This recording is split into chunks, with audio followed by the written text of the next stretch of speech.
meat, but also soups and broths containing its essence, which is quite troublesome. As a result, my food choices are significantly limited. Since discovering this food allergy, the number of times I eat out has drastically decreased. I can't be fully sure of the ingredients used, and there's always the possibility that they might contain meat, so I can't even eat pasta, which I used to love, anymore. Since having this allergy, my pleasure has become making and enjoying my own version of pasta at home. Although I have had many friends who are understanding, finding a partner was much harder. Eating out is difficult for me, and I need to pay careful attention to food, which tends to burden my potential partner. Even I myself find the situation to be a hassle. Even if one doesn't have allergies, dealing with someone who does can evoke complex feelings.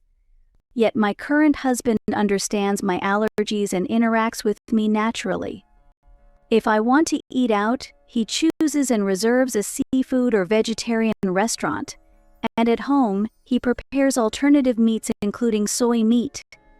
When dining out, he also checks in advance if the food contains meat or if it can be prepared without it. He really takes meticulous care of me, and I am convinced that I could not meet another wonderful person like him, so I proposed to him. I earn more than other nurses my age. I have the financial ability to support you, so please stay by my side.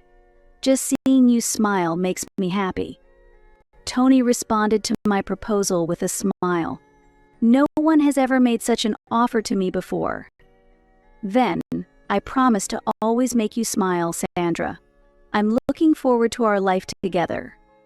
This is how our married life began.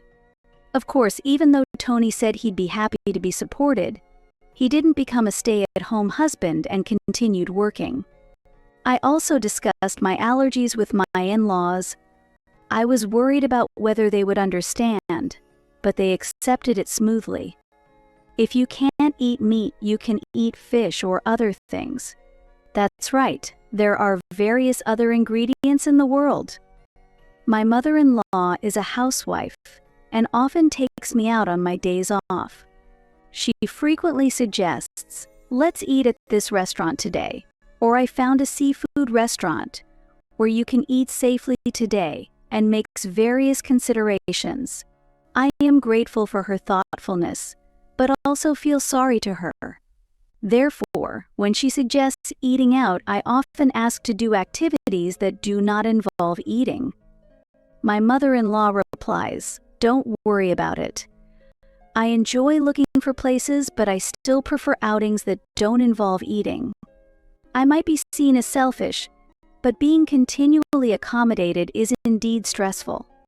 Around this time, my promotion to head nurse was decided. When I shared the joy of my promotion with my husband, he immediately informed my in-laws. They were very happy and said they would celebrate. I hope we can eat something delicious to celebrate, I thought. However, my mother-in-law suggested, "Let's all go on a trip." I was surprised by the unexpected proposal, and I hesitated because of my allergies. Then my mother-in-law reassured me, "Don't worry, Sandra. I'll take care of your allergy precautions. Could you leave the scheduling and choice of accommodations to me?" I agreed immediately. "Are you sure it won't be too much trouble?" I asked. Tony's father responded, "Sandra, you don't have to think it's a bother yourself. Mom said she'll handle it, so you can leave it to her without worry. She loves traveling." Encouraged by my father-in-law, our trip with my husband's parents was decided. The date was set for a month later, considering my work schedule. During that time, my mother-in-law was visibly excited. I was also influenced by my mother-in-law's cheerful demeanor and felt happy. I asked several times about the hotel we would be staying at, but was told it'll be a surprise, which heightened my anticipation. As an allergy precaution, I decided to bring an allergy badge.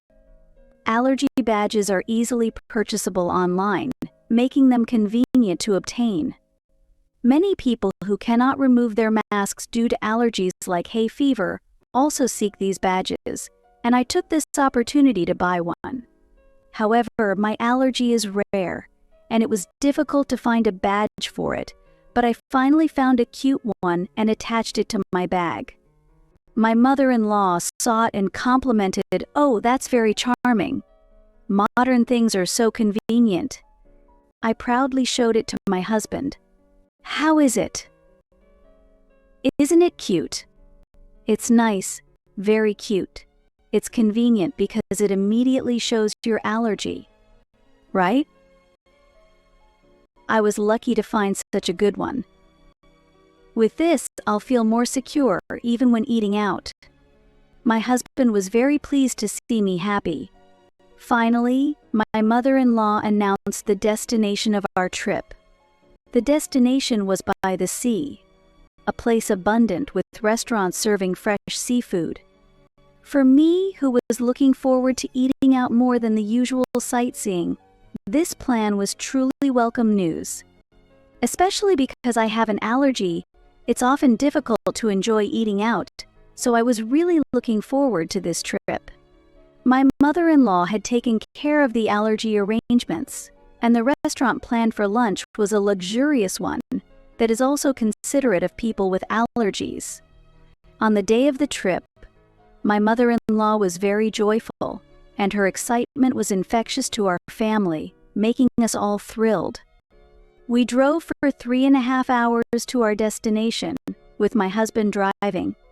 Along the way, we stopped at a service area and enjoyed the recommended foods that my mother-in-law had researched beforehand.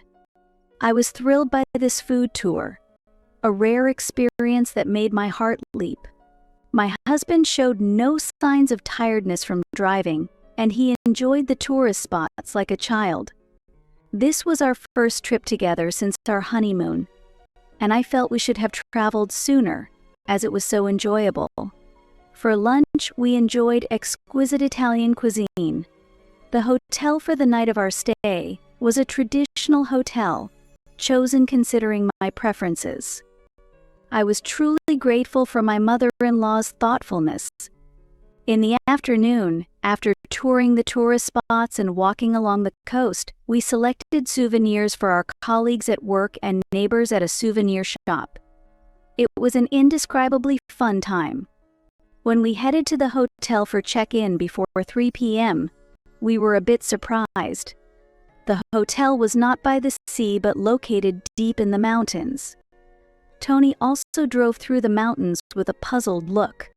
"Hey, Mom, is the hotel we're staying at tonight really this deep in the mountains?" Tony asked, but the car continued deeper into the mountains.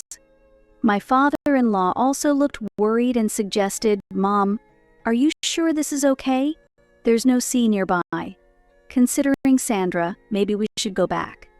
However, my mother-in-law confidently replied, "It's fine. This is the right place."